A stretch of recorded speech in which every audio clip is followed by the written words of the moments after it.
Salutare tuturor și bine v-am regăsit la un nou video. În acest video mă voi juca Car Parking Multiplayer și voi face raliu cu autobuzul. Am vrut să fac drifter, dar nu merge pentru că acest autobuz are două osi și are prea multă aderență. Dar este și un lucru bun pentru că pot să bag drift mod și nu se întâmplă nimic, nu fuge fundul. Și da, facem niște raliu pe aici, după cum puteți vedea. Asta se cheamă raliu.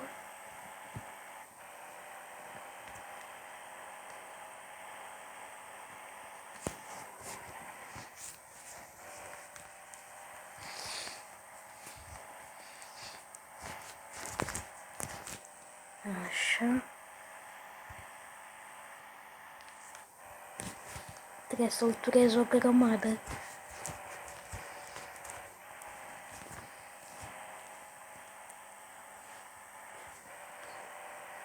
Dă-i mă, tată, băi! Băle, oh!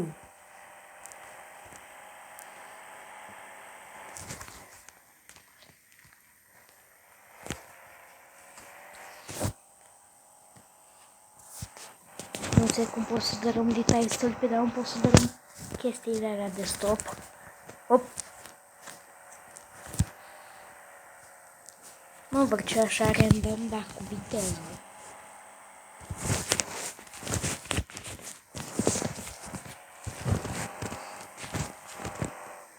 Uitați, nu se rupe.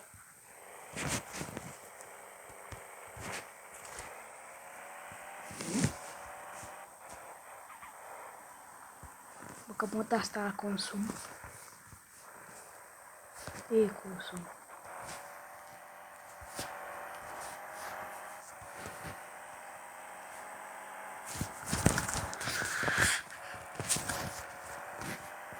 Haide! Câinele! Așa, îmbalează-te!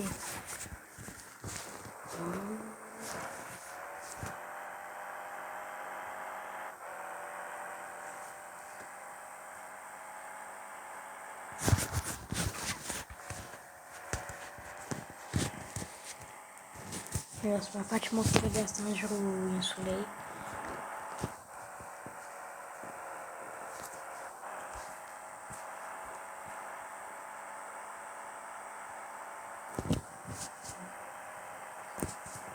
Oh!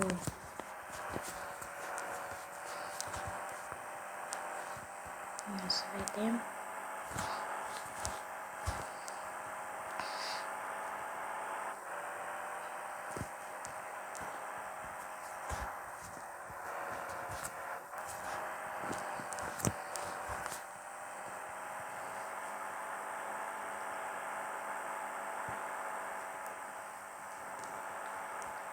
Op, op.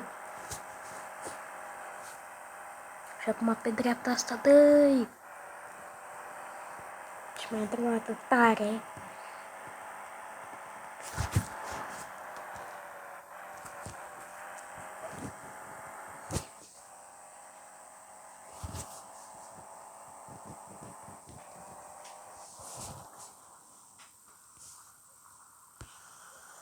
Bun, cam atât a fost și cu acest video. Sper că v-a plăcut. Dacă da, nu uitați să lăsați un like și ne vedem data viitoare. Pa, pa!